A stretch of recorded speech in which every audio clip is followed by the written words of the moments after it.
TV nk'uko musanzwe mubizi murashikirizwa na Dave.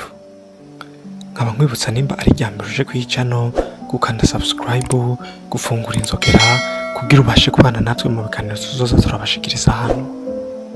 Uno musi rero tukaba tugiye kurabira hamwe ibintu bitandatu biri ngombwa ko umuntu akora kugira atsinde mu buzima.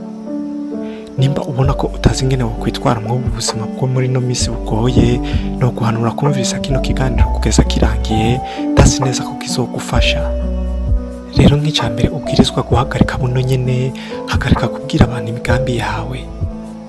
Burya abantu bakunze kuvuga imigambi yabo ku bandi, usanga akenshi badakunze gushika kuco bashaka, kuko si imisi yose tugira amahirwe tukabibwira abatwipfuriza neza. Kandi iyo usanze ubibwiye umuntu mutabihuriza ko, we agerageza gukora uko ashoboye kugira ntubishikeko.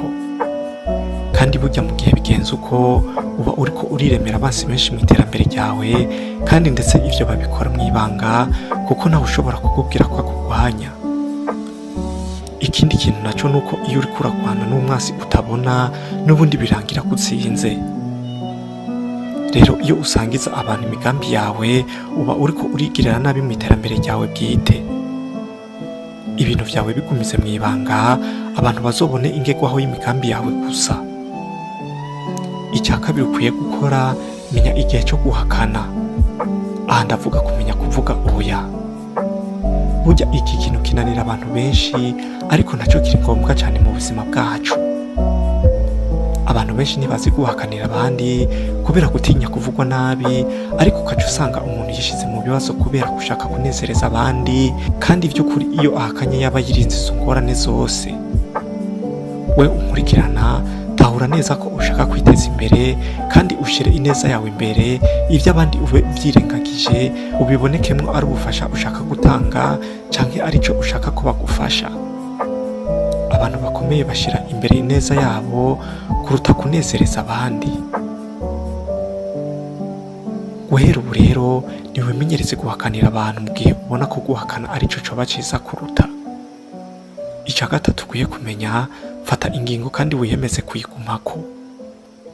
Burya akenshi mu buzima tubayemwo, amahitamo arakunda gukora, umuntu akagira ubwenge bwo guhitamwo ibyo ashaka kugerako, ariko ugasanga ko guhitamwo kwiwe ntigushikamye, ikije cose kiramutwara, ntazi kwishushanya n'ivyo ashaka kugerako mu buzima.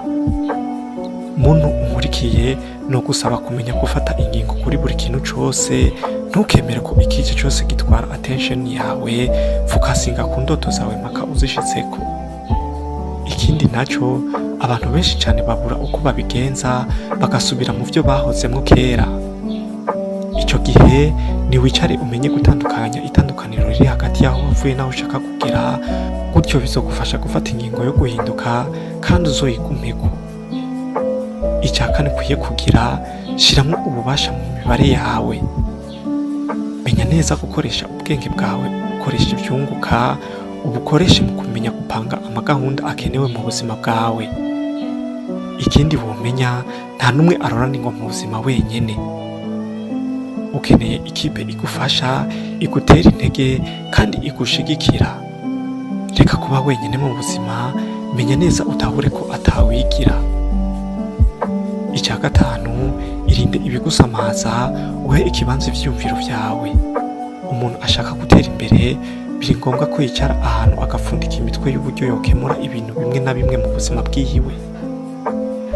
Niwicare wiyumvire ku bintu vyobuza imigambi yawe gucamwo, kugira ubitegurire inyishu, hako uta umwanya mu bintu bidafise akamaro. Muri ico gihe ndakurahira, imigambi yawe izoba ifise inyishu zose z'ibibazo bishobora gushika, kandi uzoshika ku vyo wifuza vyose. Nuko reka tuje ku canyuma, niwame uha abandi agaciro. Hariho ibanga rimwe burya abantu benshi batazi, ibanga riri mu guha agaciro abandi, n'ibanga rituma abantu benshi bakwiyumvamwo, kandi umuntu akwiyumvamwo nta kintu atogukorera mu gihe ubimusavye. Ivyo navyo bizotuma ubuzima bwawe bworoha ku bandi, ndetse no kuri wewe ubwawe. Imigenderanire izoba myiza hagati yawe n'abantu, gutyo bizotuma buri muntu wese akwipfuriza gutera imbere. Iga rero guha agaciro abantu kubw'ineza yawe n'akazi kawe.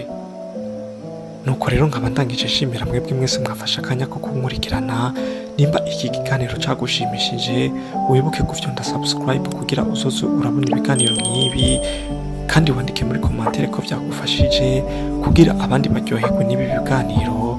Murakoze cyane, mugira ibihe vyiza.